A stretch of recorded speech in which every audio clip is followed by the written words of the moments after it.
শ্বশুর বাড়ি যাব, বাইক স্টার্ট দে। কথাটা বলেই চাবি নির্মাণের হাতে দেয়। নির্মাণ চাবি হাতে ঢুকেলে সে কি ভালো করে বাইক চালাতে পারে নাকি? আজকে একটা ছোটখাটো দুর্ঘটনা ঘটবে, এই বিষয়ে কোনো সন্দেহ নেই। নির্মাণ চাবি হাতে নিয়ে বলে, আমাদের নতুন ফ্ল্যাটে চল, আগামীকাল বাসায় যাস। এখন এই অবস্থায় গেলে সমস্যায় পড়বি। নির্মাণের কথায় আদনান বিরক্ত হয়, টান দিয়ে চাবি নেয়, বাইকে বসে বাইক স্টার্ট দেয়। নির্মাণ বারণ করছে তাও শুনছে না আদনান। বাইক নিয়ে সোজা বাসার উদ্দেশ্যে রওনা হয় সে। এদিকে নির্মাণ সিএনজি একটা ধরে আদনানের পিছু নেয়। সেজানকেও টেক্সট করে দেয় আসার জন্য। চিন্তায় ঘাম ছুটে যায় নির্মাণের, না জানে কি হবে। এই আদনানটা একটু বেশি বেপরোয়া। চোখে মুখে আধার নেমে আসছে, তাও চোখ খোলা রেখে বাইক চালাচ্ছে আদনান। সামনে থেকে আসছে একটা কার। বাইক এক সাইড করে চালাতে গেলেও দুর্ঘটনা ঘটে যায়।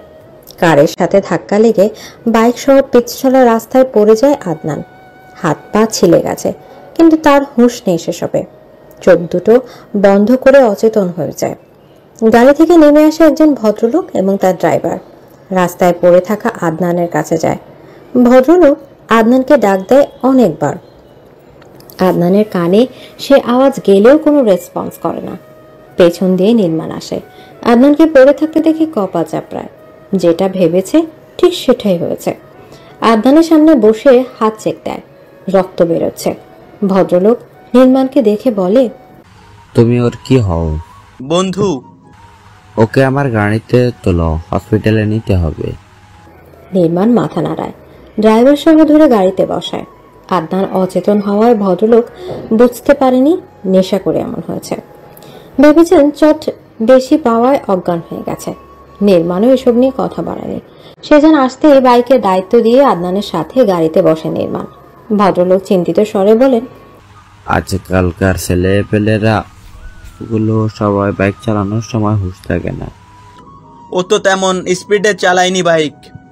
তা অবশ্যই ঠিক, কিন্তু বাইক ডানে চাপলে কি এমন হতো? আপনার ড্রাইভার খারাপ, চেঞ্জ করে নতুন নেন। ভদ্রলোক তার ড্রাইভারের দিকে তাকায়। ড্রাইভার ভয় আছে, না জানি এবার তার চাকরি নট হয়ে যায়। কি এক আবদের সাথে ধাক্কা লাগতে গেল। ভীতি হাতে গাড়ি চালাচ্ছে ড্রাইভার, পথ যেন ফেরাচ্ছে না। নির্মাণ বিরক্ত হয়ে গাড়ি চালানো দেখে। পুনরায় বলে, আমি ভুল কিছু বলিনি আঙ্কেল, দেখুন না গাড়ি এমন ধীরে চালাচ্ছে যেন গাড়ি ব্যথা না পায়। ভদ্রলোক বিরক্তিতে চ উচ্চারণ করেন। ড্রাইভারকে ইশারা দেয় গাড়ি তাড়াতাড়ি চালানোর জন্য। তখন রাত অলমোস্ট 12:30টার ঊর্ধ্বে। একটা হসপিটালে নিয়ে অ্যাডমিট করানো হয়েছে আদনানকে। হাত পা ড্রেসিং করিয়ে ব্যান্ডেজ করে দেওয়া হয়। ভদ্রলোক বিল দিয়ে নির্মাণকে বলেন, আমি আগামীকাল আবার আসবো, এখন বাসায় যাচ্ছি, তোমার বন্ধুর খেয়াল রাখো। নির্মাণ আশ্বাস দেয়। ভদ্রলোক চিন্তামুক্ত হয়ে বাসার উদ্দেশ্যে রওনা হয়। এদিকে আদনান পড়ে পড়ে ঘুমাচ্ছে। নির্মাণও পাশের বেডে শুয়ে পড়ে। পরের দিন সকাল 8টায় শেখ পরিবারের খবর আসে আদনান বাইক অ্যাক্সিডেন্ট করেছে। এই নিয়ে তারেক মাহমুদের কোনো প্রতিক্রিয়া নেই। তিনি নাস্তা সেরে নিজের কাজে চলে যান। ঈশিতা রেডি হয়। ফরিদা পারভিন অলরেডি কান্নাকাটি শুরু করে দিয়েছেন। তার নাতির কি হলো, কি দরকার ছিল বের হওয়া। তৃপ্তি ইলমাও তৈরি হয় হাসপাতালে যাবে বলে। দুজনে যাবে আদনানকে দেখতে। ফাইজা ইসলাম রান্না বান্না সামলাবেন, সেজন্য তিনি বাসায় থেকে গেছেন। ইজাজ হসপিটাল থেকে আদনানকে দেখে স্কুলে যাবে, সেজন্য সেও বাবা দাদির সাথে রওনা দিয়েছে। নার্স এসে আদনানকে দেখে গেছে, ডক্টর এখনো আসেনি। এদিকে আদনানের এখনো ঘুম ভাঙেনি। নেশা কেটেছে কিনা সন্দেহ। নির্মাণ নার্সকে বলে দিয়েছে নেশার কথা যাতে কাউকে না বলে। বাড়ি থেকে নাস্তা খেয়ে এসেছে নির্মাণ। আদনানের নাস্তার সাথে করে নিয়ে কেবিনে প্রবেশ করে। তার পেছন দিয়ে ইনান মাহমুদ এবং বাকিরা আসে। নির্মাণ এবার চিন্তায় পড়ে যায়। ফরিদা পারভিন আদনানের কানের কাছে বিলাপ জড়িয়ে দিয়েছে। ঈশিতার ছেলেকে একবার পরখ করে নির্মাণের দিকে কঠোর দৃষ্টি নিক্ষেপ করে বলে, কিভাবে হয়েছে? কারের সাথে ধাক্কা লেগেছে। বলদটা এভাবেই মরবে, চোখ তো পকেটে রেখে বাইক চালায়। ঈশিতার ঝাঁঝালো কণ্ঠে নির্মাণ ঢোক গিলে। ইনান মাহমুদ আদনানকে কয়েকবার ডাকে, কোনো রেসপন্স নেই। ফরিদা পারভিনও ডাকেন। সবাই মিলে ডাকাডাকি করার পরেও চোখ মেলেনি আদনান। ইনান মাহমুদ নির্মাণকে বলেন, ও নেশা করে টালমাতাল হয়নি তো? আরে আঙ্কেল কি বলছেন এসব? ও ক্লাবে যায়নি, আমার বাসায় গিয়েছিল আর্জেন্ট থাকায় ফেরার পথে দুর্ঘটনা। কথাটা বলেই নির্মাণ আদনানকে বকতে শুরু করে। হালার পো, তাড়াতাড়ি ওঠ, একটু পর তোর জন্য আমি না কট খেয়ে বসে থাকি। বিড়বিড় করে আদনানের কানের কাছে যায় নির্মাণ। ফরিদা পারভিন চিন্তিত হয়ে বলেন, কি হলো নাতিনটার? তৃপ্তি আওড়ায়, ভাইয়ার সত্যিই কিছু হয়ে যায়নি তো? মেয়ের কথায় ঈশিতা ধমকে বলেন। কি সব আবল তাবল বকছো, মাথা গেছে নাকি? ধমক শুনে তৃপ্তি চুপসে যায়। ঈশিতা গলার স্বর উঁচু করে বলেন, আদনান ওঠো, তোমার নাটক দেখে সময় নষ্ট করার কারোর মুড নেই। আরে আন্টি, ও সিরিয়াস পেশেন্ট, আপনি নাটক বলছেন? নির্মাণের কথায় ঈশিতা বিরক্ত হয়ে বলে, আমার ছেলেকে আমি হাড়ে হাড়ে চিনি। নির্মাণ মহা বিপদে আছে। আদনানের কানের কাছে গিয়ে বলে, দোস্ত দেখ, গতকাল রাত থেকে এখন অবধি তোর সেবা করা নাচটা সুন্দর, একবার চোখ মেলে দেখ শুধু, কি সুন্দর তার হাসি। সাথে সাথে চোখ মেলে তাকায় আদনান। নির্মাণ কপাট রাগ দেখিয়ে বলে, শালা মেয়েবাজ। আদনানের চোখ কিছুটা কালো হয়ে আছে, হাত পায়ের ব্যথায় বেচারা পড়তে পারছে না। ফরিদা পারভিন উদ্বিগ্ন হয়ে বলেন, আমার নাতির চোখ হচ্ছে। নির্মাণ কি মন্ত্র কইছিলে, আমার একটু শিখাই দাও। নির্মাণ আদনানের দিকে তাকিয়ে বলে, তেমন কিছু না, একটা সূত্রের ব্যাখ্যা বলেছিলাম। কি সূত্র? ফরিদা পারভিনের কথায় নির্মাণ বলে, বিজ্ঞানী নির্মাণের দ্বিতীয় সূত্র। সবাই নির্মাণের দিকে তাকিয়ে আছে। আদনান ব্যথায় কোনো শব্দ করছে না, শুধু বাকিদের দিকে এক নজর তাকায়। চোখ যায় ইলমার দিকে। ইলমা এসেছে তাকে দেখতে, কিন্তু কেন আসলো? সে তো আদনানকে ঘৃণা করে। আদনান বিড়বিড় করে বলে, নাটকবাজ। ইনার মাহমুদ বিদায় নিয়ে ইজাজকে সাথে করে বেরিয়ে যায়।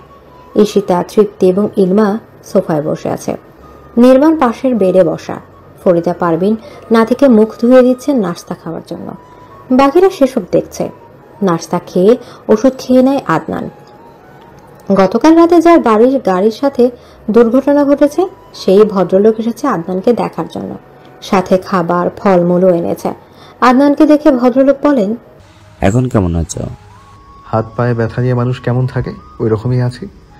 আদনানের কথায় ভদ্রলোক নারাজ। ছেলেটা সোজা সাপটা ভদ্রভাবে জবাব দিতে পারে না।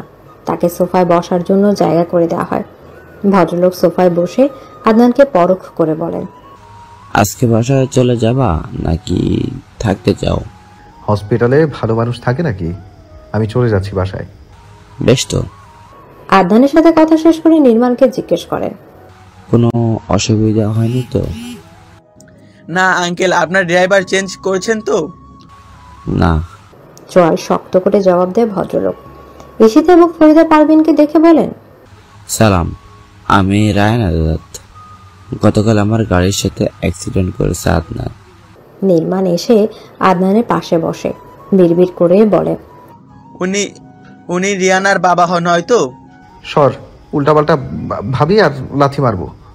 হালার পো, নাম দেখ, রায়হান আজাদ, রিয়ানা আজাদ। শেষমেশ শ্বশুরের গাড়ির সাথে ধাক্কা খেয়েছিস। হোয়াট হ্যাঁ কো। চুপ থাক। বিরক্তি নিয়ে বলে আদনান। রায়হান আজাদ আদনানকে জিজ্ঞেস করেন, তুমি স্টুডেন্ট নাকি job holder? Part time student, main টাইমে মেয়ে টিজিং করি। I like this profession. আদনানের কথা সবাই হতাশ হয়। রায়হান আজাদ আর কিছু জিজ্ঞেস করার সাহস পাননি। এই ছেলে লাজ লজ্জা বলতে কিছুই নেই, সেজন্য নিজেরটা খোয়ানোর আশা নেই, তাই চুপ থাকাই শ্রেয়। ঈশিতার ছেলের বেয়াদবিতে রাগান্বিত হন। অসুস্থ থাকায় কিছুই বলেনি। এলমা নীরব দর্শকের মতো ভূমিকা পালন করছে। চিন্তায় আছে কখন আবার আদনান তার পেছনে পড়ে। রায়হান আজাদ বিল পে করে আসেন। আদনানকে ধরে নির্মাণ এগোয়। সামনে বাকিরা হাঁটছে। তাদের সামনে আবার তৃপ্তি এবং ইলমা। আদনান ইলমাকে রাগানোর জন্য বলে, কি ও প্রেমিক নারী, আমার প্রতি ঘৃণা কমে গেছে নাকি? ইলমা বিরক্ত হয়। তীব্র ঝাঁঝালো কণ্ঠে বলে, এরপরে এই নাম উচ্চারণ করলে না দ্বিতীয়বারের মতো হসপিটালে অ্যাডমিট করানোর ব্যবস্থা করবো। ব্রেইনলেস কোথাকার। হ্যাঁ, তোর সমান মেয়ে, তুই আমাকে থ্রেট দিস? তোর মতো লাইফলেস আমি দুটো দেখিনি। এই মেলিচার বাচ্চা, তুই তো গাড়ি করবি না। মাতাল, ঠিকঠাক হেঁটেও গাড়ি অব্দি আয়। কথাটা বলে তৃপ্তিকে নিয়ে জোর কদমে হাঁটা ধরে ইলমা।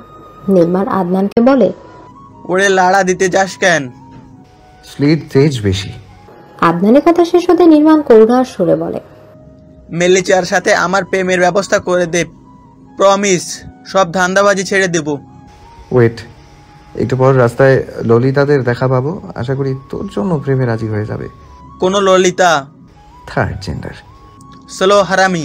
কথাটা বলে আদনানের পিঠে জোরে কিল বসায়। নির্মাণের অবস্থা দেখে আদনান হাসে। এদিকে বাসায় এসে লিভিং রুমের সোফায় বসে আদনান। ফাইজা ইসলাম আদনানের জন্য ঠান্ডা শরবত নিয়ে আসেন। সেটা পান করে উঠে দাঁড়ায়। ইশিতাকে ডাক দিয়ে বলে, আম্মু খাবার দাও, ক্ষুধা লাগছে। ফাইজা খাবার বেড়ে দেয়। আদনান হাত ধুয়ে খেতে বসে যায়। খুব খিদে পেয়েছিল। 4 টাকার নাস্তা তার পোষায় না। আদনান খাবার খেয়ে ওষুধ খায়। উঠে দাঁড়াতেই ফরিদা পারভিন এগিয়ে এসে আদনানের হাত ধরে, তাকে তার রুমে যেতে সাহায্য করে। আদনান রুমে এসে দরজা লক করে একটা সিগারেট ধরায়। খাটের উপর বসে পুরো সিগারেটটা শেষ করে। মাথা আর মন দুটোই হালকা লাগছে তার। হাত পায়ের ব্যথা আছে, তবে সেসব নিয়ে ভাবছে না সে। পকেট থেকে ফোন বের করতে অসংখ্য নোটিফিকেশন দেখে। ফোন সাইলেন্ট থাকায় টের পায়নি। আদনান মেসেঞ্জারে ঢুকতে অনেকগুলো মেসেজ পায়। সেগুলো রিপ্লাই করে রিয়ানাকে কল দেয় সে। সাথে সাথে রিসিভ হতেই রিয়ানা জিজ্ঞেস করে, এতক্ষণ কোথায় ছিলে? কতগুলো মেসেজ দিয়েছি। তোর বাপ তো আমায় গাড়ি চাপা মেরে দিতে চাইছে, এখন আদর দেখাও। তোর বাপের ড্রাইভার কি গাঁজা খায় নাকি? দেখে চালাতে পারে না? ভাগ্যিস অজ্ঞান হয়েছিলাম, না হলে তোর বাপ আর ড্রাইভার দুজনে এতক্ষণে ব্রিজের সাথে উল্টো ঝুলতো। রিয়ানা বিরক্তি নিয়ে বলে, তুমি তো আজকে বিয়াদবি করেছো বাবার সাথে। এই চুপ, তুই আমাকে ভদ্রতা শেখাবি নাকি? আমার বাবা জীবনেও তোমার মতো অসভ্যের সাথে আমার সম্পর্ক মানবে না। তোর কি মনে হয় তোর বাপের মানার অপেক্ষায় আজকে আমি? তোর মতো কত রিয়ানা আজাদ আদনানের ডানে বামে থাকে, এসব আমি কেয়ার করি না। আদনান, কথা উল্টাপাল্টা বলছো কিন্তু। কল রাখ। কথাটা বলে নিজেই কল কেটে দেয়। বালিশে মাথা রাখতেই কপাল টনটন করে ব্যথা আরম্ভ হয়। আদনান চুলগুলো স্লাইড করে চোখ বন্ধ করে নেয়। 3 দিন পর আদনান ভার্সিটি এসেছে। বাসা থেকে বেরোনোর কোনো ইচ্ছে ছিল না। তাদের নতুন বাড়ির কাজ শুরু হয়েছে গত 2 দিন হলো। আদনান ভেবেছে জায়গাটা ভিজিট করে আসবে।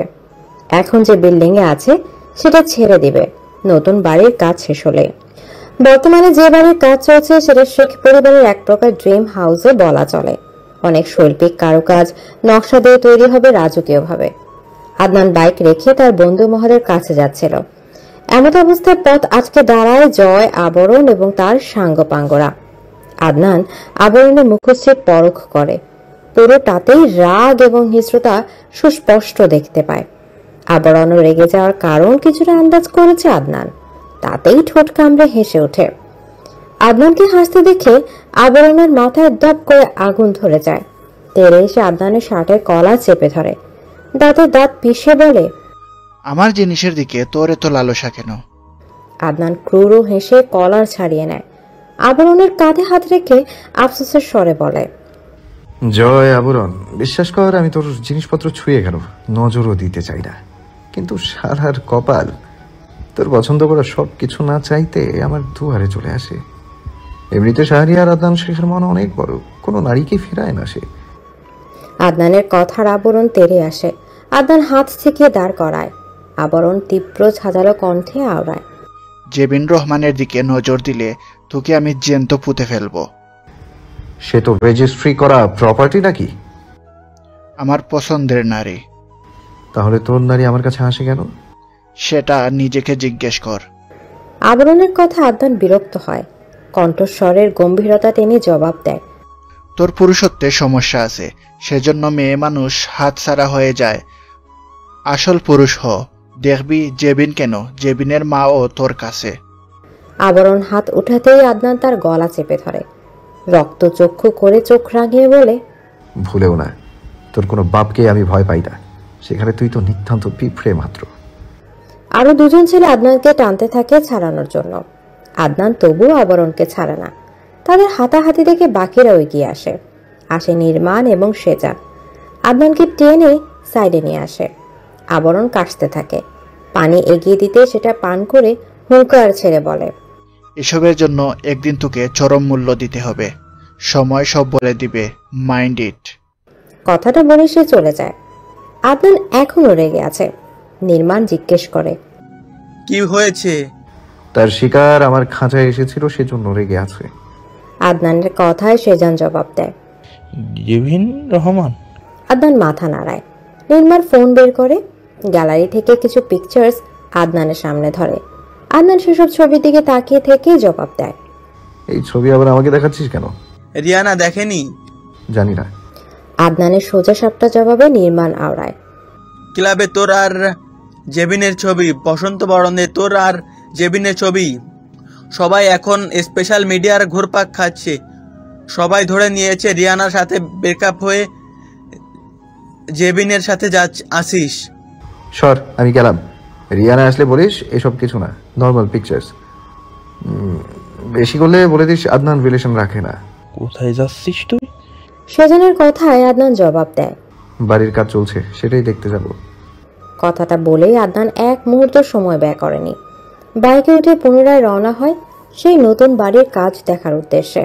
বাইক চালানোর সাথে আশেপাশেও নজর রাখছে আদনান। সামনে 3টে মেয়ে হেঁটে যাচ্ছে, খুব সম্ভবত কলেজের স্টুডেন্ট হবে। আদনান বাইকের স্পিড কিছুটা কমিয়ে আনে। মেয়েগুলোর পাশাপাশি আসতে বাঁকা হেসে বলে, সুন্দরীরা কোথায় যাচ্ছে? মেয়েগুলো জবাব দেয় না, শুধু আদনানের মুখ পানে তাকিয়ে রয়। আদনান শেষ বাজাতে বাজাতে বাইক নিয়ে সামনে এগোয়। 12টার দিকে কলেজ থেকে এসেছে তৃপ্তি এবং এলমা। প্র্যাকটিক্যাল পরীক্ষা থাকায় তাড়াতাড়ি এসেছে দুজন। তৃপ্তির চোখে মুখে রাগের রেশ উপচে পড়ছে। এলমা নিজেও জানে না তৃপ্তি কেন রেগে আছে। 2-3টা কথা হয়েছে, তাতেও তেরা জবাব দিয়েছে, সেজন্য এলমার সাহস হয়নি কিছু বলার। তৃপ্তি বাসায় এসে নিজের রুমে চলে যায়। অনেক কষ্টে রাগ সংবরণ করেছে সে। লম্বা সামান নিয়ে তৈরি হয়ে দুপুরের খাবার খাওয়ার জন্য বাইরে আসতেই দেখে আদনান চেয়ারে বসে খাবার খাচ্ছে আর ফোন স্ক্রল করছে। আদনানকে দেখে তৃপ্তির মাথায় দপ করে আগুন ধরে যায়, রাগ উঠে যায়। আদনানের খাওয়া অর্ধার্থিতে। তৃপ্তি আদনানকে জিজ্ঞেস করে, আজকে রাস্তায় মেয়ে দেখে শীষ বাজিয়েছ কেন? আদনান চকিত তাকায়। তৃপ্তির কথায় বিরক্ত হয়। ফোন অফ করে পাশে রেখে জবাব দেয়, এসব খবর তোকে কে বললো? আমার প্রশ্নের জবাব পাইনি। কণ্ঠস্বর রুক্ষ শোনায়। আদনান মেজাজ হারায়। সে কোনো উত্তর দিতেই বাধ্য নয়। সেটা মনে হয় তৃপ্তি ভুলে গেছে। আদনানের চুপ থাকা দেখে তৃপ্তি মৃদু চিৎকার করে বলে, আল্লাহ তোমাকে কি মাটি দিয়ে বানিয়েছে? সেটা তোর জানতে হবে না। আমার সম্পর্কে বেশি পাকনামি করতে আসবি আর ঠাঁটিয়ে দুটো মেরে বসিয়ে দেব। ওদের কথার আওয়াজে ইলমা, ফরিদা, পারভিন এবং ফাইজা আসে। ইলমা তৃপ্তির পাশে এসে দাঁড়ায়, জিজ্ঞেস করে, কি হয়েছে? তার কথার কোনো রেসপন্স দেয়নি তৃপ্তি। তৃপ্তি তীব্র আক্রোশ নিয়ে আদনানকে বলে, তোমার পার্সোনালিটি থেকে রাস্তার কুকুরের পার্সোনালিটি অনেক সুন্দর। ব্যাস হয়ে গেল। আদনান বসা থেকে খাবারের প্লেট ছুঁড়ে মারে তৃপ্তির দিকে, কিন্তু সেটা তৃপ্তির গায়ে নয়, ইলমার গায়ে গিয়ে পড়ে। মুহূর্তেই মেজাজ হারায় ইলমা। ভাতের প্লেটটা হাতে নিয়ে পুনরায় আদনানের দিকে ছুঁড়ে মারলে সেটা গিয়ে বাড়ি খায় আদনানের কপালে। তীব্র যন্ত্রণায় আদনান কপালে হাত রাখে। মুহূর্তেই মাথাটা ঝিম ধরে যায়। আদনান নড়াচড়া করছে না। বাকিরা হতভম্ব হয়ে গেছে মুহূর্তেই ঘটে যাওয়া ঘটনায়। কেউই বুঝতে পারেনি আসলে এত কিছু ঘটে গেল। ফরিদা পারভিন নাতের দিকে এগিয়ে যায়, আর্তনাদ করে বলেন, আমার দাদির কপালটা শেষ করে দিছে যেরা, তবু জ্বালাই আর ভালো লাগে না। তৃপ্তি চুপ। ফাইজা কিছু বলতে গিয়েও বলতে পারেনি। এলমার রাগে শরীর কাঁপছে রীতিমতো। রেগে চিৎকার করে বলে, এবার শুধু কপাল, এরপর হাত ও গলায় ঝুলানো থাকতে পারে। 1 দিন 2 দিন 3 নাম্বার দিনে রিপিট খাও, ফালতু কোথাকার। তোর মুখটাও দেখতে চাই না আমি। কথাটা বলে নিজের রুমে চলে যায় ইলমা। তৃপ্তি তাকে ডাকে, সেসব কানেও তোলেনি এলমা। আদনান মুহূর্তে চুপসে গেছে। ইলমার কথার ভাঁজে কথা বলেনি, চিৎকার করেনি, উত্তর দেয়নি। ইলমা যা বলেছে শুধু শুনেছে আদনান। তৃপ্তিও সেখান থেকে চলে যায়। কিছু বলার মতো বাক্য নেই তার কাছে। আদনান যে মেয়ে 3টাকে দেখে শীষ বাজিয়েছিল, সুন্দরী বলেছিল, সেই মেয়েগুলো তৃপ্তির গ্রুপের। আদনানকে বেশ ভালো করে চেনে তারা। কলেজে গিয়ে 2 দণ্ড দেরি করেনি। কথাগুলো তৃপ্তির কানে তুলে দেয়, সেই সাথে কথাগুলো কোথাও শুনিয়ে দিয়েছে মেয়েগুলো। তৃপ্তির হৃদয় আহত। বাইরে গেলে আদনানকে নিয়ে টুকটাক কথা শোনা লাগে। আদনান কি বেশিরভাগ কলেজের মেয়েগুলোকে চোখে দেখে? একটু লাজ লজ্জা ন্যূনতম জ্ঞান নেই? তার বোনও সেই কলেজে পড়াশোনা করে। কবে জানি কলেজের ম্যামকে টিচিং করে বসে কে জানে। তৃপ্তির মাঝে মধ্যে মন চায় আদনানের মাথাটা ফাটিয়ে দিতে, যেটা ইলমা করে দেখিয়েছে। মাথা না ফাটেলেও কপাল কাঁপিয়ে দিয়েছে, সাথে আদনানের হৃৎপিণ্ড অল্প স্বল্প কাঁপিয়েছে। ফরিদা পারবেন ফ্রিজ থেকে আইস এনে আদনানের কপালে ঠেলে দেন, মাথার হাত বুলিয়ে দিয়ে বলেন, নাতি জীবনের রং এখনো দেখো না, বাপের হোটেলে খাও তো দুনিয়া টের পাওনি, দায়িত্ব কাঁধে নাও, কারণ মায়ের জরা বাস্তবতার দেহ। এত রাগ থাকবো না। তৃপ্তিতে কইলো কারে দেখা শেষবার হইছ, এখন যদি তৃপ্তিরে দেখা কোনো স্যারা শেষবাদায় ভাই হইয়া তুমি কি করবা? আজেরা রাগ কিন্তু সাংঘাতিক, লাড়া দিও না। আদনান কোনো কথা বলেনি, উঠে হাত ধুয়ে রুমে চলে যায়। কপালে ওষুধ ঢেলে শুয়ে পড়ে চুপচাপ। মাথা ব্যথায় চোখ খুলতেও কষ্ট হচ্ছে তার। কিন্তু আদনানের আজ কি হলো? কোনো কথার কোনো জবাব দিল না। মেরিজা তাকে কতগুলো কথা শোনালো, পাল্টা জবাব দেয়নি আদনান। দাদিন তাকে এতগুলো কথা বললো, তাতেও বিরক্ত ভাব দেখায়নি সে। নিজের কাজকর্মে নিজেই অবাক হয় আদনান। এদিকে গোধূলির শেষ লগ্ন, আকাশে অন্ধকার নেমে রাতের জানান দিতে বেশি দেরি নেই। ইলমা তৃপ্তির ছাদে বসে আড্ডা দিচ্ছে 3 তলা এবং 4 তলার মেয়েদের সাথে। তাদের আবার বেশ ভাব আছে, মাঝে মধ্যে আড্ডা দেওয়া হয় ছাদে এসে। তারা সংখ্যায় 5 জন। তাদের মাঝে সবচেয়ে বড় হলো অবন্তী মেয়েটা, যে 3 তলার ভাড়াটেয়া। তবে শেখ পরিবারের সাথে নিবিড় সম্পর্ক আছে। তার মূল কারণ অবন্তীর বাবা এবং তারেক মাহমুদ শেখ, তারা হলো ভালো বন্ধু। আরো 2টো মেয়ে আছে, তাজবিয়া এবং শিমুল। তারা 3 জন আমার তৃপ্তি এবং ইলমা 2-1 বছরের সিনিয়র। বয়সের দিক দিয়ে সবার ছোট ইলমা। বিল্ডিংয়ে ছোট ছোট বাচ্চারা ছাদে দৌড়াদৌড়ি করছে, এক প্রকার হইচই অবস্থা। বেঞ্চের উপর বসে তারা 5 জন কথা বলছে। সবাই নিজেদের কলেজ এবং ভার্সিটি লাইফের অভিজ্ঞতা বলছে। কেমন কাটছে দিনকাল। এর মাঝে তাজবিয়া বলে ওঠে, এই মেলা হচ্ছে, তোমরা যাবা? বাকিরা তাকায় তাজবিয়ার দিকে। তৃপ্তি জবাব দেয়, বাবাকে বলবো, সময় হবে না তার, আমাকে আর ইলমাকে একা ছাড়বে না।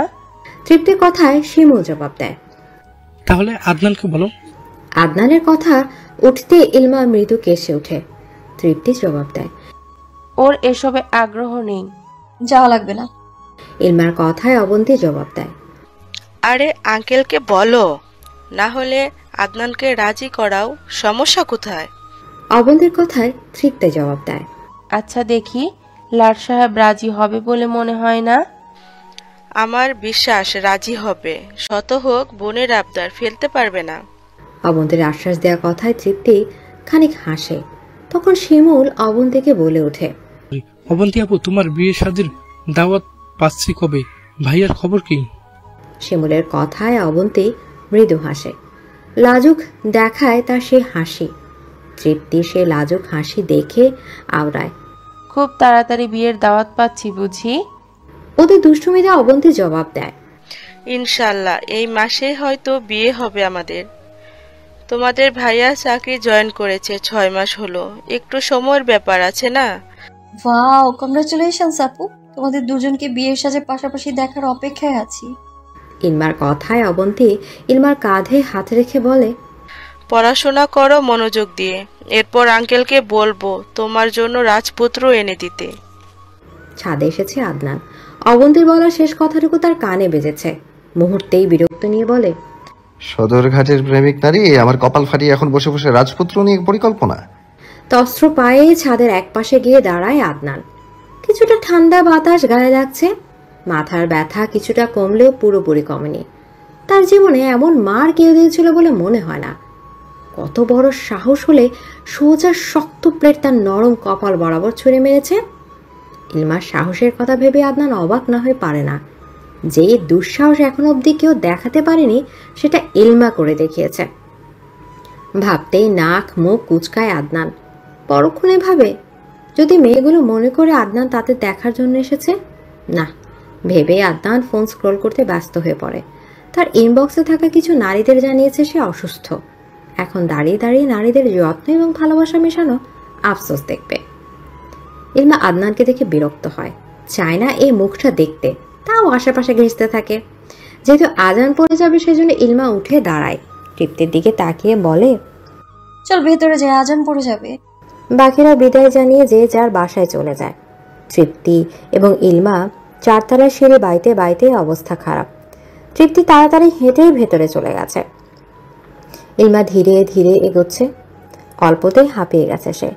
তিনতলায় আসতেই পেছনে দিয়ে কারোর পায়ের ধ্বনি কানে আসতে ইলমা বুঝে আদনান আসছে তার পেছন দিয়ে। সেজন্য মাথার ঘোমটা আরেকটু টেনে দ্রুত পা ফেলে নিচে নামতে থাকে। দোতলায় সিঁড়ির কাছে আসতে আচমকা পা বেঁকে বসে পড়ে ইলমা। হুট করে এমন হওয়াতে নিজেই অবাক হয়ে যায়। পা মচকে গেছে ভেবে চিন্তিত হয় পড়ে। উঠে দাঁড়াতে গেলে অনুভব করে ব্যথা পেয়েছে। আদনান ইলমার কাছাকাছি এসে দাঁড়িয়ে যায়। সিঁড়িতে বসে আছে ইলমা। দেখেই বিরক্ত হয় আদনান। ইলমাকে পাশ কাটিয়ে চলে আসে সে। কোনো রকম উঠে দাঁড়ায় ইলমা। আদনানের পেছন পেছন মেইন দরজার সামনে আসে। আদনান খেয়াল করেনি ইলমা যে তার পেছনে। দরজা খুলে ভেতরে গিয়ে পুনরায় দরজা লাগিয়ে দেয়, যার ফলস্বরূপ দরজার সাথে ইলমার মাথা বাড়ি খেয়েছে জোরে সোরে। তীব্র শক্তি দিয়ে দরজা জোরে বাড়ি দিতেই আদনান তাড়াতাড়ি দরজা খোলে। ইলমা খ্যাপা বাঘিনীর মতো তাকিয়ে আছে। আদনান সেই চাহনি দেখে আরো বিরক্ত হয়। তখন ইলমা আঙুল নাচিয়ে বলে, চোখে পকেটে রেখে হাঁটো, ফালতু একটা। দিলে তো মাথাটা ফাটিয়ে, এখন আবার সংসেজে দরজার সামনে দাঁড়িয়ে আছো। ইলমার কথা আদনান দ্বিগুণ তেজ দেখিয়ে বলে, এই মেলিচা, বেশি বেড়ে গেছিস তুই, নাটকবাজ কোথাকার। ইলমা পাশ কাটিয়ে ভেতরে প্রবেশ করে। ফ্রিজ থেকে বরফ এনে সোফায় বসতেই পেছন থেকে ইনান মাহমুদ আসেন। বাবাকে দেখে ইলমা অপ্রস্তুত হয়ে পড়ে। কপালে বরফ ডলতে গিয়ে ডলেনি। ইনান মাহমুদকে দেখে আদনান রুমের দিকে চলে যায়। ইলমাকে দেখে ইনান মাহমুদ জিজ্ঞেস করেন, কপালে কি আছে? দরজার সাথে বাড়ি খেয়েছি। ইলমার কথায় ইনান মাহমুদ খুশি হননি। পুনরায় জিজ্ঞেস করেন, সত্যি কথা বলো। ইলমা চুপসে যায়। এখন সত্যিটা বললে আবার তুলকালাম বাঁধবে। এদিকে মেয়েকে চুপ থাকতে দেখে ইনান মাহমুদ কিছুটা রেগে বলেন, কথা বলছো না কেন?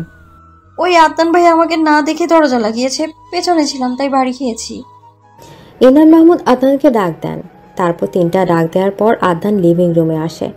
ইনান মাহমুদের সাথে তার তেমন ভাব নেই, বলা যায় অনেকটা দূরত্ব আছে। আদনানের উচ্ছৃঙ্খল চলাফেরা, অভদ্রতা, বেয়াদবির জন্য ইনান মাহমুদ তাকে পছন্দ করেন না, তেমন কথাও বলেন না। অন্যদিকে ইলমার গায়ে একটা ফুলের টোকাও তিনি সহ্য করতে পারেন না। তার মেয়ে তার চোখের মধ্যমণি, সেজন্য মাঝে মধ্যে আদনান বিরক্ত হয় ইনান মাহমুদের উপর। একবারে আদর উতলে পড়ে মেয়ের জন্য।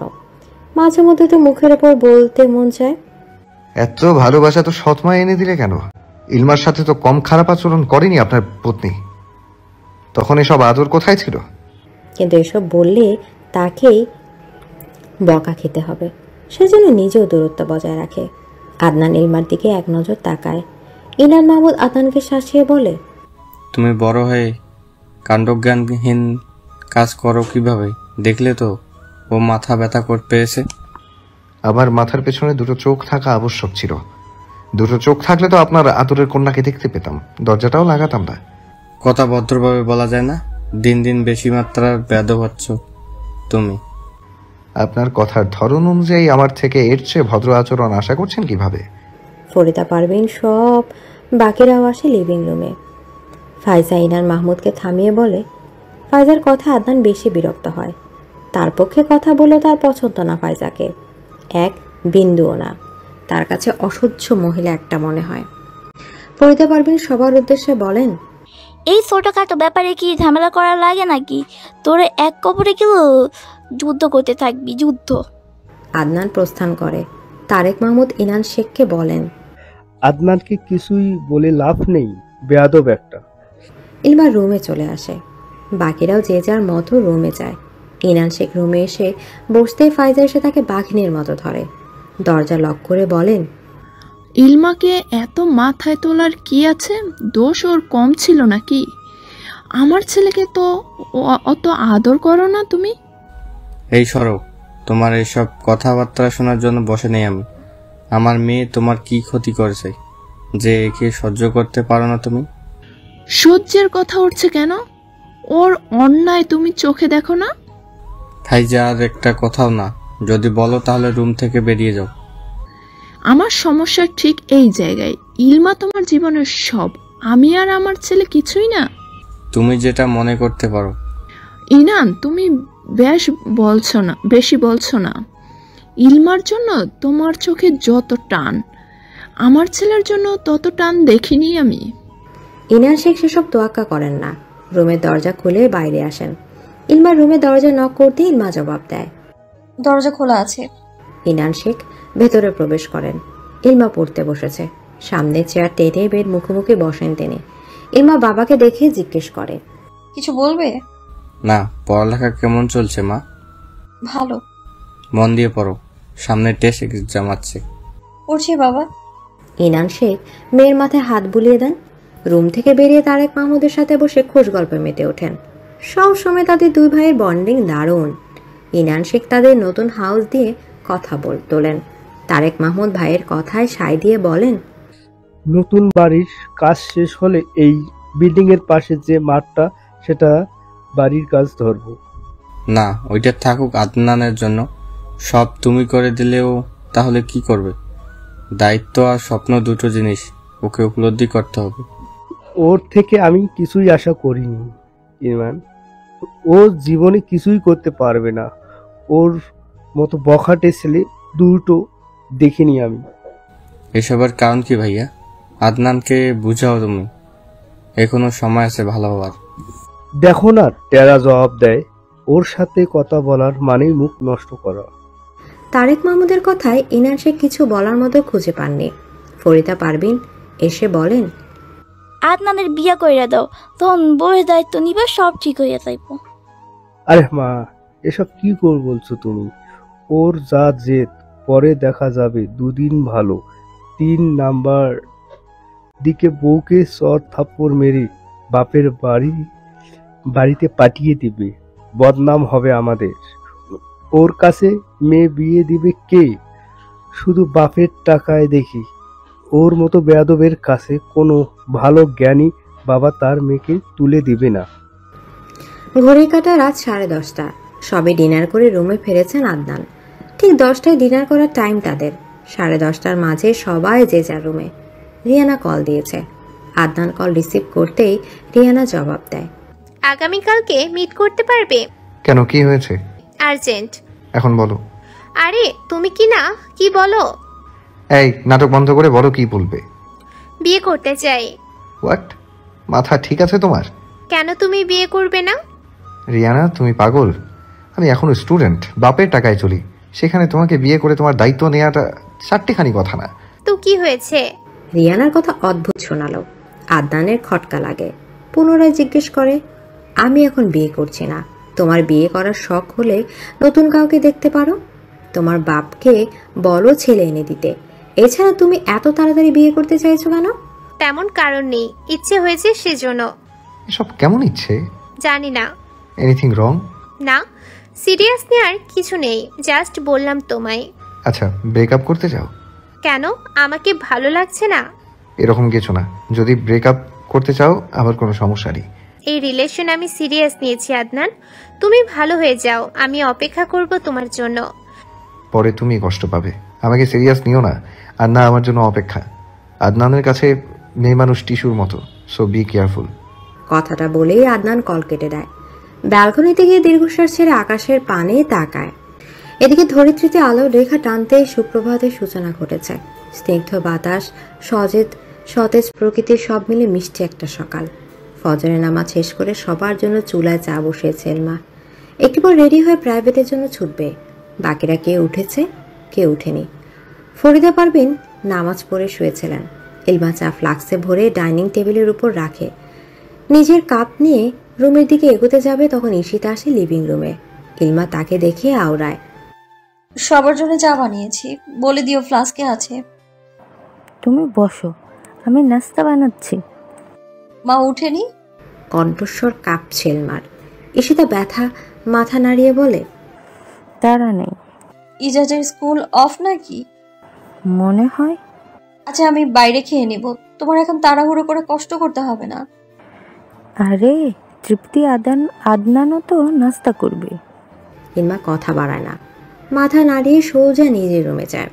চায়ের কাপ নিয়ে ব্যালকনিতে আসতেই একটা হিম শীতল বাতাস গায়ে বাড়ি খায়। ইলমা প্রাণ ভরে শ্বাস নিয়ে আকাশের দিকে তাকায়। সূক্ষ্ম দীর্ঘশ্বাস ছেড়ে চায়ে চুমুক দেয়। অজানা কারণে মনটা ভার হয়ে আছে তার। দুফোঁটা অশ্রু গড়িয়ে পড়তে ইলমা হু হু করে কেঁদে ওঠে। চায়ের কাপটা টেবিলের উপর রেখে ব্যালকনির গ্রিলে হাত রাখে। আকাশের দিকে তাকিয়ে আওড়ায়, মিস ইউ মা, আই রিয়েলি মিস ইউ। কথাটা বলে চোখের অশ্রু ডান হাতের উল্টো পিঠ দিয়ে মুছে নেয়। নিজেকে স্বাভাবিক করে অর্ধ চা ভর্তি কাপটা নিয়ে রুমে আসে। টেবিলের উপর সেটা রেখে তৈরি হতে চলে যায়। কলেজ ড্রেস গায়ে গলিয়ে হিজাব বেঁধে নেয়। ব্যাগ গুছিয়ে ঘড়িতে সময় দেখে সে রুম থেকে বের হবে এমন সময় ইনান শেখ ইলমার রুমে আসে। মেয়েকে দেখে একগাল হাসেন ইনান শেখ। ইলমা বাবাকে দেখে মলিন মুখে হাসি টানে। কণ্ঠেশ্বর খাদে নামিয়ে বলে, গুড মর্নিং বাবা। গুড মর্নিং ইলমা, নাস্তা করছো মা? ইলমা হাত ঘড়ি দেখে বলে, না, বাইরে করে নিব, সময় নেই এখন। না, নাস্তা করে বের হবে। ইলমা সূক্ষ্ম দীর্ঘশ্বাস ছেড়ে বলে, নাস্তা এখনো তৈরি হয়নি, বড় আম্মু একা নাস্তা তৈরি করতে সময় লাগছে। ইনান মাহমুদ কিছুক্ষণ চুপ থেকে বলেন, আজকে একটা প্রাইভেট পড়তে হবে না? আরে ব্যাপার না, অভ্যেস আছে। তুমি নাস্তা করে অফিস যেও, আমি গেলাম। কথাটা বলে তারা দেখিয়ে ইনান মাহমুদকে পাশ কাটিয়ে ইলমার রুম থেকে বেরোতেই আদনানের মুখোমুখি হয়। ইলমার রুমের অপোজিটের রুমটা আদনানের, ব্যালকনির প্রায় পাশাপাশি। যদিও রুম নিয়েও তাদের ঝামেলা হয়েছিল, কারণ সবার রুমের থেকে ইলমার রুমটা আলাদা এবং সুন্দর। আদনানের সেই রুমটা পছন্দ হয়েছিল, কিন্তু ইলমা রুমটা নেয়ায় বেশি কিছু বলতে পারেনি। চাইলেই আদনান জেদ করে সেই রুমটা নিতে পারত, কিন্তু নেয়নি। দুজনের চোখাচোখি হতে ইলমা দ্রুত পায়ে মেইন ডোরের সামনে আসতেই আদনান চেঁচিয়ে বলে, নাস্তা না করে চোরের মতো পালাচ্ছিস কেন? ইলমার হাঁটা থেমে যায়, ঠোঁট অসম্ভব রকমের কাঁপছে। আদনান এগিয়ে আসে। ইলমার পেছন ঘুরতে আদনানের তীক্ষ্ণ দৃষ্টি এসে ইলমার মুখশ্রীতে স্থির হয়। আদনান তখন চিৎকার করে বলে, আম্মু নাস্তা হয়নি? মেরিচা তো না খেয়ে পালিয়ে যাচ্ছে, তৃপ্তি কোথায়? আদনানের চিৎকার শুনে তৃপ্তি চুলে বিনুনি করতে করতে লিভিং রুমে আসে। ইনান শেখ আদনানকে দেখে বিরক্ত হয় কিছুটা। ফরিদা পারভিন এসে বলেন, জেরাটা খাওন নিয়ে এত ফাঁকিবাজি করে নেহাসটা কইরা কি এর পড়ালেখা। ইলমা বিপাকে পড়ে যায়। ইনান শেখ মেয়ের দিকে তাকান। ইলমা অস্বস্তি নিয়ে বলে, আমার দেরি হয়ে যাচ্ছে। ঈশিতা কিচেন থেকে বেরিয়ে এসে বলে, ইলমা বসো, নাস্তা হয়ে গেছে। ইলমা মাথা নাড়িয়ে পা বাড়াতে গেলে আদনান থমকে বলে, মেরিচার বাচ্চা, বেশি পড়ালেখা দেখাতে আসলে বিদ্যাসাগরে নিয়ে চুবিয়ে আনবো। ইলমা জবাব দেয় না, বলা যায় জবাব দেওয়ার প্রয়োজন মনে করে না। কেন যেন আদনানের সাথে কথা বলতে ইচ্ছে হয় না তার। মানুষ বুঝি এভাবেই মন থেকে উঠে যায়। ইনান শেখ ইলমাকে আদেশের সুরে বলেন, টেবিলে বস, একটা প্রাইভেট না পড়লে কিছু হবে না। ফরিদা পারভিন বলেন, জেরাই তো। কথাটা বলে ইলমার হাত ধরে টেনে চেয়ারে নিয়ে বসান। বাকিরা একে একে চেয়ার টেনে বসেছে। আদনান বসেছে ইলমার মুখোমুখি চেয়ারে। একটা চায়ের কাপ নিয়ে ফ্লাক্স থেকে চা ঢেলে সেটা মুখে তোলেন। আজকের চাটা অন্যরকম লাগছিল। আদনান আর চোখে ইলমাকে দেখে জিজ্ঞেস করে, আজকের চা কে বানিয়েছে? ইলমা মৌনতা বজায় রেখে জবাব দেয়, আমি বানিয়েছি। আদনান আর কিছু বলে না। তারেক মাহমুদ আসেন, ইজাজও আসে। সবাই বসে নাস্তা খাওয়া শুরু করে। এর মাঝে তৃপ্তি বলে, বাবা, আমি আর ইলমা মেলায় যাব। তারেক মাহমুদ মেয়ের কথায় ভ্রুদয় কুচকান। রুটি ছিঁড়তে ছিঁড়তে জবাব দেয়, আমি ব্যস্ত, তোমার আসাসু ব্যস্ত। একা একা কিভাবে যাবা? তৃপ্তির সাথে সাথে জবাব দেয়, ভাইয়াকে বলো না। ইনান শেখ আদনানের দিকে তাকান। আদনান ভাবলেশীল হয়ে নাস্তা খাচ্ছে। তৃপ্তির কথায় কোনো প্রতিক্রিয়া দেখায়নি সে। তারেক মাহমুদ বলেন, আদনান তো প্রেম কোম্পানির ম্যানেজার, ওর সময় আছে নাকি তোমাদের নিয়ে যাওয়ার? আদনান বিরক্ত হয়। কাঠখোট্টা কণ্ঠে জবাব দেয়, সুন্দরভাবে বলতে পারো না? দিলে তো মেজাজ চড়িয়ে। তখন তৃপ্তি জবাব দেয়, প্লিজ ভাইয়া, চলো না। আদনান জবাব দেয় না। বাকিরা তার দিকে তাকিয়ে আছে। ফরিদা পারভিন বলেন, আদনান নাতি রাজি হও, তৃপ্তি একটা আবদার করলো। আদনান ফুস করে নিঃশ্বাস ছাড়ে। জবাব দেয়, বেশ তো, কবে যাবে তৃপ্তি? আগামীকালকে। কার নাকি ট্রেন? আদনানের কথায় তৃপ্তি ইলমার দিকে তাকায়। আদনানও ইলমার দিকে তাকায়। ইলমা কিছুক্ষণ চুপ থাকলে তৃপ্তি বলে, ইলমা বল। ট্রেন দিয়ে যাব। ইলমার কথায় তৃপ্তি জবাব দেয়, ট্রেনে যাব। বাকিরা আর তেমন কিছুই বলেনি। ইনান শেখও তেমন কিছু বলেনি।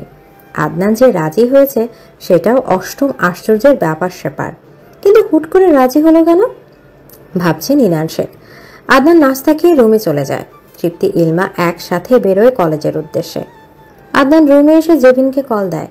রিসিভ হতেই ঘুম ঝরানো কণ্ঠে জেবিন শুধায়, কি হয়েছে আদনান? জেবিন মেলায় যাবা? কি ওই যে ভেজ আর থার্ড ক্লাসদের মাঝে? কণ্ঠস্বরে বিরক্তি সুস্পষ্ট। আদনান মেজাজ হারায়, বাজখাই কণ্ঠে বলে, রাতে কয় প্যাক গিলেছ? কি? মাল খাইনি, তুমি আসবে তাই। জেবিনের কথা আদনান মনে মনে তাকে বিশ্রী কয়েকটা গালি দেয়। কল কেটে ফোনটা বিছানায় ছড়ে মারে। বিরক্ত লাগছে সবকিছু। রেডি হয়ে বাইক নিয়ে বেরোয় একটা রেস্টুরেন্টের উদ্দেশ্যে। আজকে একটা মেয়ের সাথে দেখা করবে সে। ফেসবুক আলাপ। মেয়েটা এই শহরে থাকে, তেমন করে দেখা হয়নি, বলা যায় ফার্স্ট ডেট আজকে।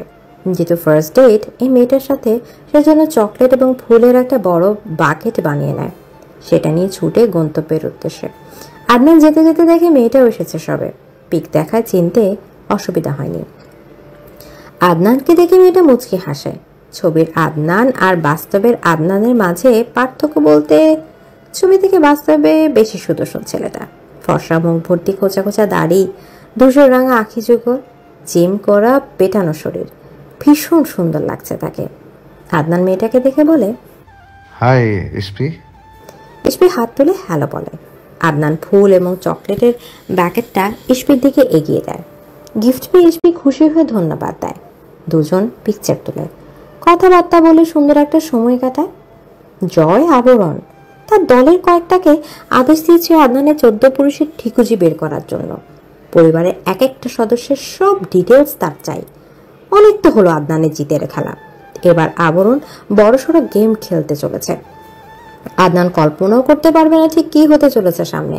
সকালবেলা গার্ডেনে বেতের চেয়ারে বসে সিগারেট টানতে টানতে জেবিনকে মেসেজ দেয় আবরণ, তার সাথে এক রাত ক্লাবে কাটানোর জন্য। কি রিপ্লাই আসবে তার জানা নেই। যদি রিজেক্ট করে তো জোর করে হলেও জেবিনকে তার বেডে আনবে। পাশাপাশি রিয়ানার উপরও তীব্র নজরদারি রাখা হচ্ছে আবরণের। জহির আহমেদ আসেন সিগারেট হাতে। ছেলের সামনের চেয়ারে বসে জহির আহমেদ বলেন, রায়হানকে বলেছিলাম প্রপার্টিটা দিয়ে দিতে, রাজি হয়নি। তোমার প্ল্যান কি? জয় কপালে ভাঁজ ফেলে বলে, কি আবার কেটে নেব? কেস করলে? তোমার পাওয়ার কি ভুলে গেছো বাবা? ওনাকে শহর থেকে হটানো কোনো ব্যাপার না জয়ের কাছে। তুমি শিওর ওখানে বার দিলে চলবে? আমার বাড়ির স্পেশাল গেস্ট তুমি হলে নিশ্চয়ই চলবে। আমার একটা পেস্টিজ আছে, উল্টাপাল্টা বলছো কেন? মদ গেলার সময় মনে থাকে না। হুশ, মাল ছাড়া চলা যায় নাকি? মাল আর মহিলা দুটোর একটা ছাড়াও চলা যায় না বাপ, দুটোই পুরুষের জন্য অপরিহার্য। ছেলের কথায় কি যেন মজা পেলেন জহির আহমেদ। ওনার সাথে দুজন হো হো করে হেসে ওঠে। জয় সিগারেট শেষ টান দিয়ে সেটা ঘাসের উপর ফেলে ভেতরে চলে যায়। মেইন ডোর দিয়ে প্রবেশ করতে একটা কাজের মেয়ে চোখে আসে তার। জয় তীক্ষ্ণ দৃষ্টি নিক্ষেপ করে মেয়েটার শরীরের প্রতিটা ভাঁজে ভাঁজে। মেয়েটার বয়স 24 বা 25 হবে। মেয়েটার নাম রাহেলা। বিবাহিত একটা বাচ্চাও আছে। মাঝে মধ্যে বাচ্চাটা নিয়ে আসে, আবার মাঝে মধ্যে রেখে আসে। আজকে আনেনি বাচ্চাকে। জয় আশেপাশে তাকিয়ে মেয়েটাকে বলে, তোমার বাচ্চা কোথায়? রাহেলা টেবিল মুছছিল। জয়ের কথায় চকিত তাকায়, জবাব দেয়, জি স্যার, অসুখ বাঁধিয়েছে এই জন্য আনি নাই। ও ডক্টর দেখাওনি? বিকেলে নিমো স্যার। বাবার কাছে রেখে এসেছো নাকি? দুজনেই অসুস্থ স্যার। জয় আবরণ ঠোঁট কামড়ে হেসে ওঠে।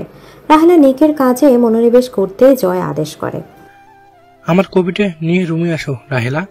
শেষের নাম উচ্চারণের সময় কণ্ঠস্বর কিছুটা টান মারে জয়।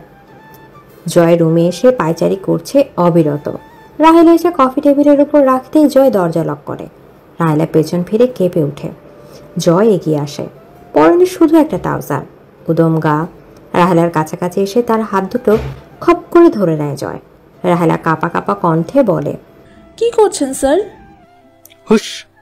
জয়ের কণ্ঠস্বর অন্যরকম শোনালো। রাহেলা এবার কেঁদেই দেয়। জয় বিরক্ত হয়ে বলে, বিনিময়ে তোমার মেয়ের চিকিৎসার টাকা দেব, সাথে তোমার জামাইয়ের চিকিৎসার 1 মাসের খরচ বহন করব।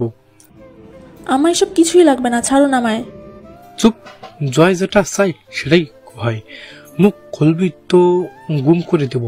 জয় কি জিনিস সেটা নিশ্চয়ই জানিস। রাহেলা কাঁদছে, ছোটার জন্য ছটফট করছে। বারবার অসুস্থ স্বামী এবং অসুস্থ বাচ্চার চেহারা চোখে ভাসছে। এই মালিকগুলো এমন কেন?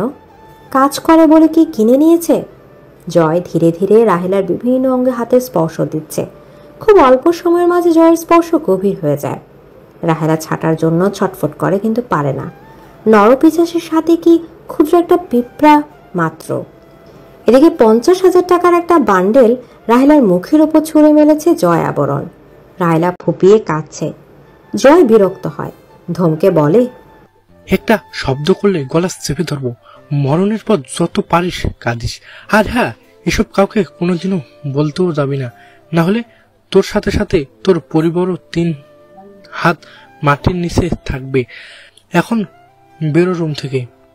জয়ের ধমকে রাহেলা কেঁপে ওঠে। ফ্লোরে পড়ে আছে টাকার বান্ডেল। সেদিকে তাকিয়ে উঠে দাঁড়ায়। জয়ের দেয়া টাকাটা হারাম কাজের বিনিময়। সেটা জোর করেই হোক, হারাম টাকা রাহেলার জন্য। একজন স্ত্রী এবং মা হয়ে পরিস্থিতির শিকার সে। তবে হারাম টাকা দিয়ে মেয়ের বা স্বামীর চিকিৎসা করবে না।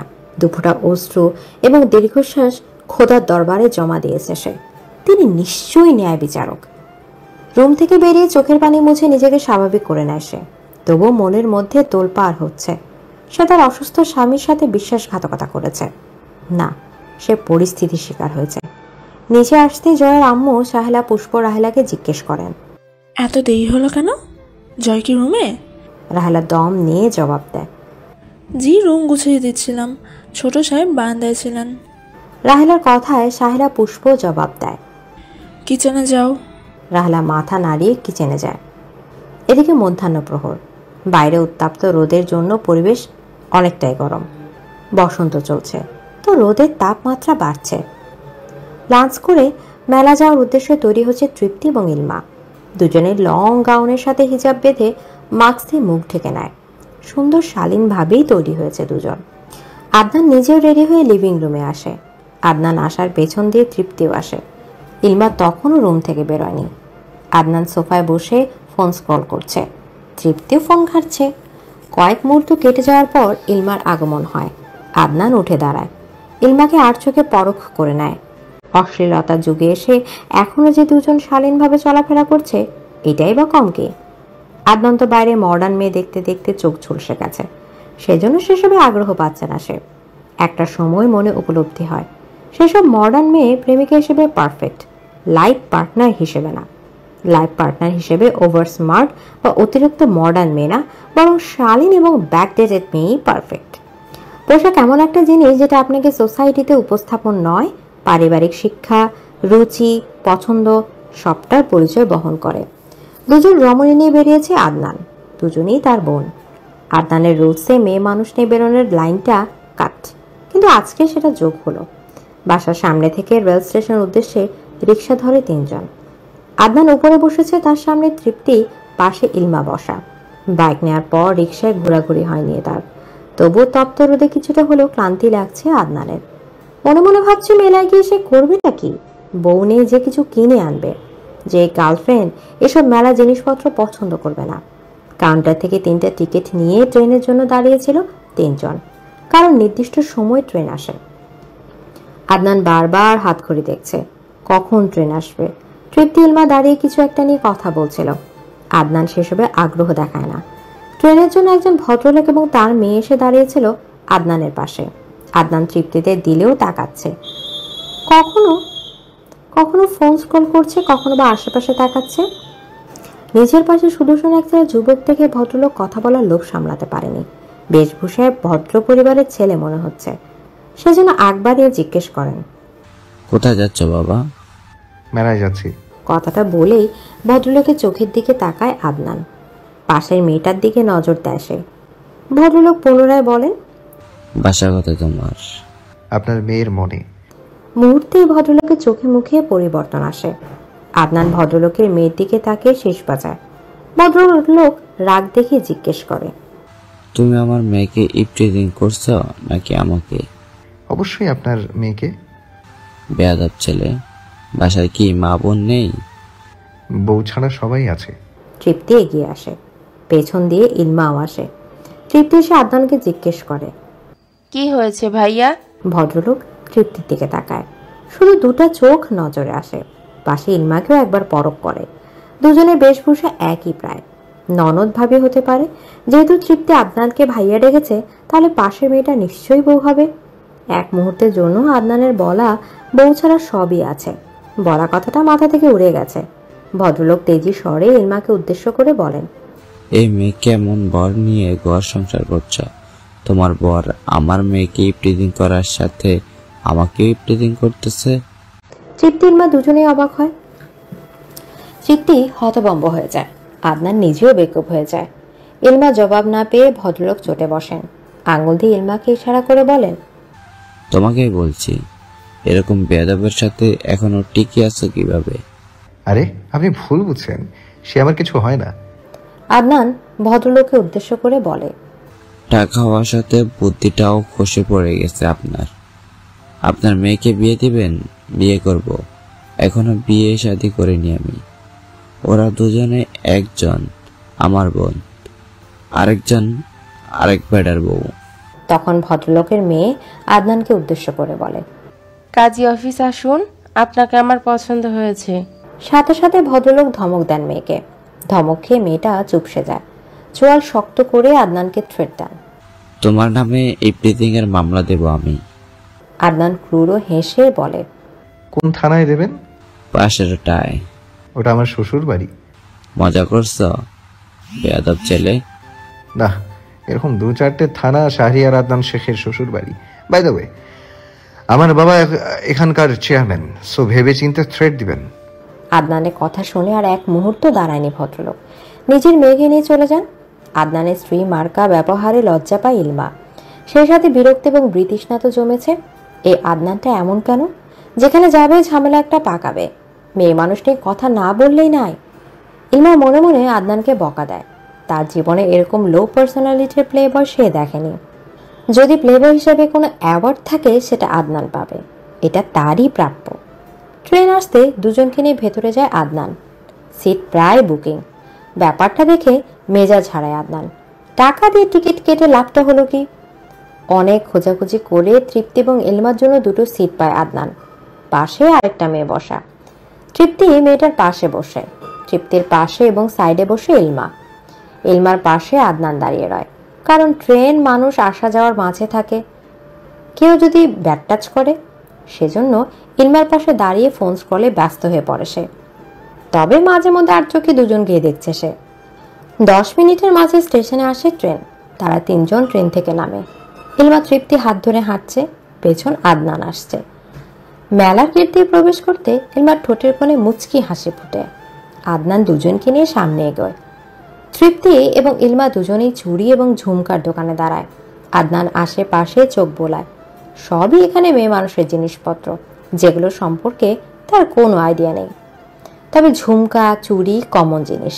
ইলমা তৃপ্তি দুজনেই দেখে দেখে চুড়ি ঝুমকা নিচ্ছে। ঈশিত এবং ফাইজার জন্য নিয়েছে। আদনান পাশে দাঁড়িয়ে দেখছে তাদের কাণ্ড। দুজনে চুড়ি নেওয়া হাতে সামনে এগোয়। আদনান তখনও চুড়ির দোকানে দাঁড়িয়ে একজোড়া চুড়িতেই হাত রাখে। ইলমা তৃপ্তি মেলা ঘুরছে, পেছনে আদনানও আসছে। হুট করে ইলমা একটা শাড়ির দোকানে যায়, যেখানে বিভিন্ন রকমের শাড়ি দেখা যাচ্ছে। ইলমা একটা লাল শাড়ি হাতে নেয়। সমস্যা হলো শাড়িটা তার পছন্দ হলেও নিচ্ছে না। সে কি বউ নাকি যে লাল শাড়ি পরবে? শাড়িটা নতুন বউদের জন্য পারফেক্ট। ইলমা শাড়িটা হাতে নিয়েও রেখে দেয়। তৃপ্তি ইলমাকে বলে, রেখে দিলে কেন? নতুন বউদের শাড়ি নিয়ে আমি কি করব? ইলমার কথায় আদনান সেই শাড়িটার দিকে তাকায়। তখন তৃপ্তি বলে, অন্যটা দেখ। না, শাড়ি কিনলে বকা খাবো। তৃপ্তি নিজেও মিয়ে যায়। শাড়ি কেনা ফাইজা তেমন একটা পছন্দ করে না। শাড়ির দোকান থেকে সরে ফুচকা খাওয়ার জন্য একটা দোকানে যায় দুজন। আদনান ফুচকা দোকান থেকেই নাক ছিটায়। তৃপ্তি বিরক্ত হয়ে বলে, সমস্যা কি? এসব খেতে হবে না, বাইরে গেলে রেস্টুরেন্টে খাওয়াবো তোদের। না, তুমি না খেলে নাই, আমরা খাবো। ওয়াক, এগুলো কিভাবে বানায় জানিস? এই সরো। তৃপ্তির কথায় আদনান বিরক্ত হয়। দুজনকে দোকানে বসিয়ে বলে, তোরা থাক, 2 মিনিটে আসছি। কোথায় যাচ্ছ? তৃপ্তির কথায় আদনান বিরক্ত হয়ে বলে, সেটা তোর না জানলেও হবে। ইলমা একটা টুর শব্দ করেনি। আদনান কথা শেষ করে কোথায় যেন হারিয়ে গেল। দুজনে ফুচকা খাওয়া শেষ করে আদনানের আগমন হয়। আরো কিছুক্ষণ ঘুরে ঘুরে করে মেলার প্রাঙ্গণ ছাড়ে 3 জন। আদনান বলছে গাড়ি দিয়ে যাবে, ইলমা ট্রেন দিয়ে ফিরবে বলে জানিয়েছে। এই নিয়ে দুদণ্ড তর্ক হলেও ইলমার কথাই মেনে নিয়েছে আদনান। সন্ধ্যা ট্রেন ধরে স্টেশনে আসে তারা। রিক্সা নিয়ে সোজা বাড়িতে চলে আসে। আদনান বাড়িতে এসে দেরি করেনি, সোজা বাইক নিয়ে বেরিয়ে যায়। কল দিয়ে সেজানকে আসতে বলেছে মোড়ে। রাত 11টায় জেবিন আদনানকে মেসেজ দিয়েছে, মূলত ক্লাবে আসার জন্য। আদনানও না করেনি, মেসেজ দেখে ক্লাবে চলে গেছে। তবে আজকে আর জেবিনের সাথে নাচানাচি করেনি, বরং এক কোণে বসে বোতল শেষ করেছে। আদনানের পরিবর্তে জেবিন বিরক্ত হয়। এসে হাত ধরতেই আদনান হাত ছুড়ে ফেলে দেয়। জেবিন জবাব দেয়, কি হলো, ডান্স করবে না? দূরে সর আমার থেকে, এখানে লাঙের অভাব পড়বে না, যা তাদের সাথে ডান্স কর। আদনানের কথায় জেবিন রেগে আগুন। কলা চেপে ধরে বলে, তোমাদের ছেলেদের সমস্যা এখানে, পাশের রুমে চলো। আদনান নিজের কলার থেকে জেবিনের হাত ছড়ায়, উঠে দাঁড়ায়। জেবিন অগ্নি দৃষ্টি নিক্ষেপ করে আছে আদনানের দিকে। আদনান কাপা কাপা আঙুল নাড়িয়ে বলে, ছবি না আমাকে। কেন, তোমার বউ আছে নাকি? কথাটা বলে আদনানের দিকে এগোয় জেবিন। আদনান বিরক্ত হয়, বুকের বাঁ পাশে হাত রেখে বলে, এখানে কেউ আছে, খুবই পবিত্র কেউ। তোর সম্মানকে নিয়ে পর নারীর ছোঁয়া, তাহলে তোর হৃদয় পবিত্র কি করে থাকবে?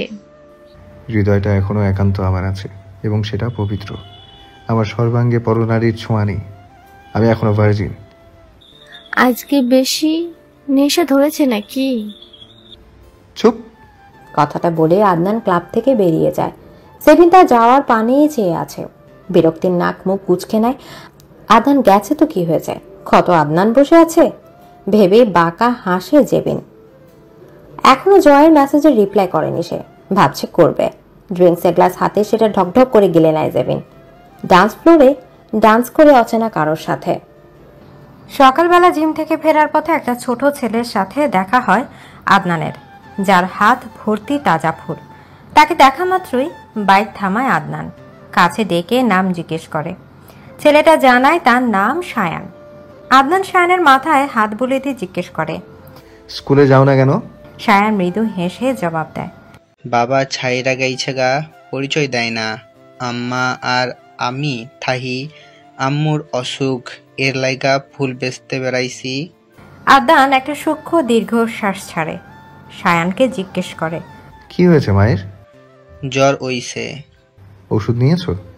আইজকা ফুল বিক্রি কইরা নিমুনে। আদনান ফুলগুলোর দিকে তাকিয়ে বলে, কত করে ফুলগুলো? বেলির মালা 10 টাকা কইরা। সকালে নাস্তা করেছো? না, ফুল কিনে আনছি। আদনান সায়ানকে বাইকের পেছনে উঠতে বলে। সায়ান নাকচ করে দেয়, সে যাবে না কোথাও। আদনান আশ্বাস দিতেই সায়ান উঠে বসে। নাস্তা করার জন্য পাশের একটা রেস্টুরেন্টে প্রবেশ করে দুজন। আদনান সকালে বেরিয়েছে, এখনও নাস্তা করা হয়নি, সেজন্য সায়ানকে নিয়ে সকালের নাস্তা সারে। সাথে নাস্তা পার্সেল করে দেয় সায়ানের মায়ের জন্য। ওষুধের দোকান থেকে ওষুধ নেয় সায়ানের অসুস্থ মায়ের জন্য। সেই সাথে কিছু টাকা সায়ানের হাতে ধরিয়ে দেয় আদনান।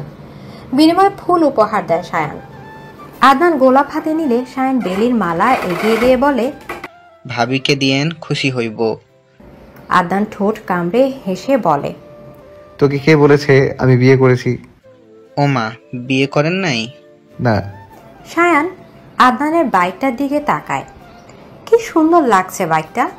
আদনান সায়ানের দৃষ্টি পরখ করে। সায়ান বলে, একদিন আমিও টাকা কামামু, আপনার মতো বাইক কিনবো ইনশাআল্লাহ। আদনান কথাটা বলে কিছুটা থামে।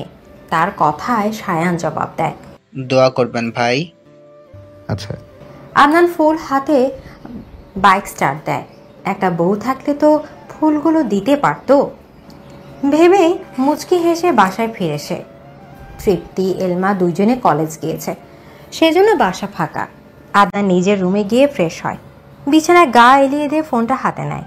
সবার আগে জেবিনকে আনফ্রেন্ড, সাথে ব্লক মারে ফেসবুক, হোয়াটসঅ্যাপ, ইনস্টাগ্রাম সব কিছু থেকে।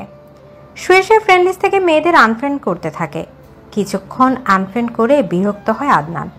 এতে মেয়ে মানুষ কেন যে লিস্টে নিয়েছিল সে, এত মেয়ে মানুষ কেন যে লিস্টে নিয়েছিল সে, নিজের প্রতি নিজেরই রাগ লাগছে। ফাইজা, ফরিদা, পারভিনের সাথে ইলমার বিষয়ে আলোচনা করছে। মূলত ইলমার বিয়ে শাদির কথা তোলে ফাইজা। ফরিদা পারভিন বিরক্ত হয়ে বলেন, আগে তৃপ্তির বিয়া দিমু, এরপর জেরার বিয়া। আমার নাতিন বয়স হয়েছে নাকি বিয়ার? 18 হয়ে গেছে, আর কত বয়স চান আপনি? তুমি কোনো কথা করবে না জেরার বিষয়ে। কয়দিন তাতে পরিচ করছিল যে বিয়ের জন্য লাফাইতেছো, আমার নাতিনটারে মারো নাই, কম মারছো, কম খার ব্যবহার করছো, এখন কম ঝামেলা করো নাকি ইনানের লগে? ফাইজা অপমান বোধ করে। মুহূর্তে মনের ভিতর একরাশ হিংস্রতা জন্ম নেয়। এই মুহূর্তে ইলমাকে পেলে কি যে করতেন তিনি। ফরিদা পারভিনের উপর কিছুটা চটে বলেন, যখন মান সম্মান টানাটানি পড়বে তখন বুঝবেন আমার কথার মানে। ফাইজা উঁচু গলায় কথা বলায় ফরিদা পারভিন কাঠ কাঠ গলায় জবাব দেন, জেরার বিষয়ে নাক গলাইবা না। তাদের চিৎকার শুনে আদনান রুম থেকে বেরিয়ে আসে। ফাইজাকে দেখে মেজাজ চড়ে যায়। বিরক্তি নিয়ে ফরিদা পারভিনকে বলে, দাদিন কি হয়েছে, চিৎকার করছো কেন? দেখ না তুই ফাইদার কইতেছে জেরার বিয়ের কথা, আমার নাতনি নাকি মান সম্মান রাইখা খোয়াইবে, সেরা কি এমন তুই বল।